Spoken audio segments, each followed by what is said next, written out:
Attention, cette vidéo contient d'énormes spoilers sur l'histoire et surtout la fin d'Angel Beats. Si vous ne l'avez jamais vu ou que vous ne l'avez pas terminé, quittez tout de suite cette vidéo et dépêchez-vous d'aller le regarder. Je m'en voudrais à vie de vous avoir spoilé un animé pareil. Ah, Angel Beats, merveilleux animé qui fait sans doute partie de mes 3 animés préférés. Il y a plusieurs raisons à ça. Des chansons magnifiques, une histoire qui jongle parfaitement entre humour et drame, des dessins magnifiques, des personnages attachants, et surtout, une fin magnifique. Quasiment toutes les personnes que je connais qui ont vu cet animé ont pleuré à la fin. Mais surtout, cette fin n'est pas anticipable. C'est un rebondissement comme j'en ai rarement vu.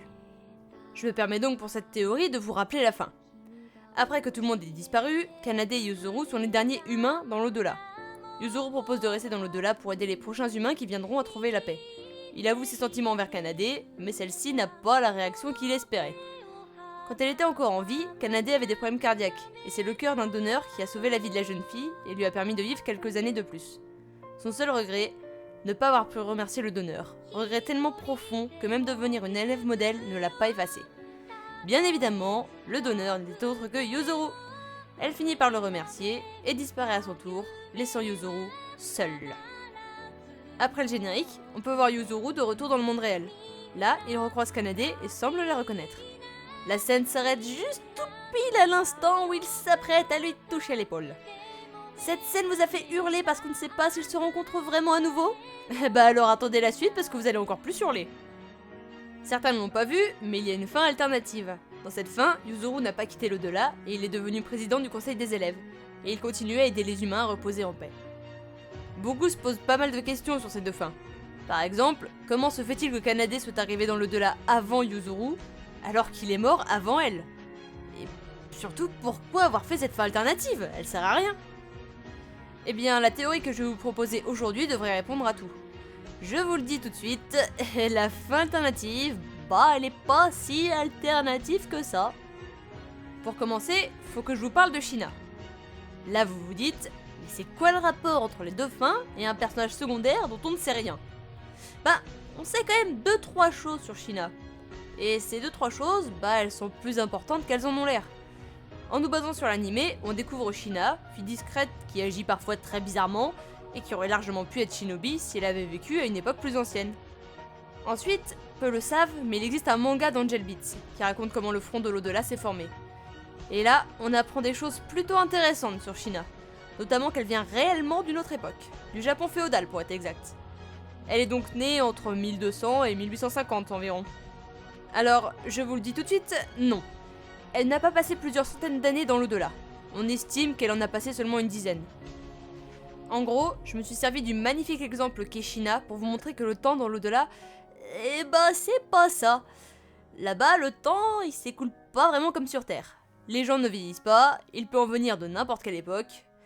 D'après ma théorie, le temps là-bas n'est qu'une sorte de boucle sans fin qui se déroule sur environ plusieurs années. Au bout d'un certain temps, le temps revient à son point de départ et la boucle recommence. Là, vous allez me dire, mais tu peux pas simplement dire que le temps s'y écoule pas? Bah non. Parce que s'il s'écoulait pas, bah déjà on pourrait pas représenter une année scolaire dans ce monde. On sait qu'il y a des vacances, des périodes d'examen, ce serait pas possible. Et on pourrait encore moins représenter le jour et la nuit.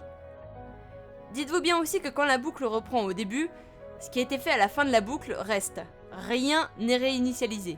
Gardez bien ça à l'esprit, c'est important. Bref, ça sert à vous montrer qu'il n'y a pas de paradoxe temporel entre l'arrivée de Kanade et celle de Yuzuru. Ils sont juste apparus à différents moments de la boucle. Yuzuru à la fin de la boucle, Kanade au début. Mais cette boucle, elle va aussi nous montrer autre chose. Rappelez-vous dans l'épisode 12, Yuri trouve une mystérieuse salle avec plein d'ordinateurs.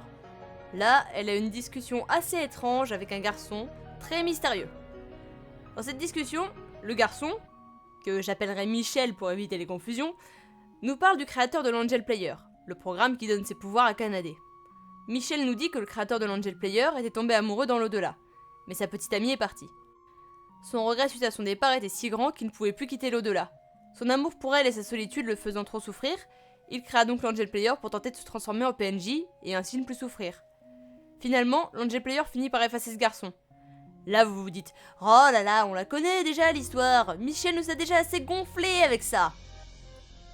Et si je vous dis qu'on connaît déjà le créateur de l'Angel Player?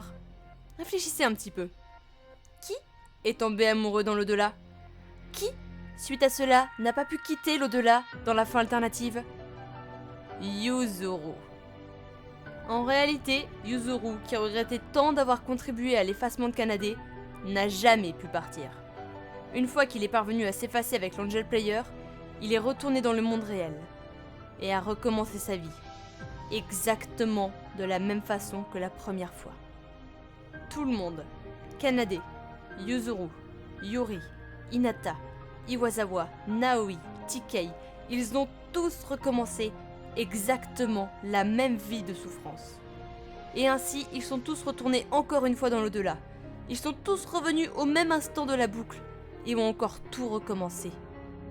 Angel Beats est une histoire sans fin.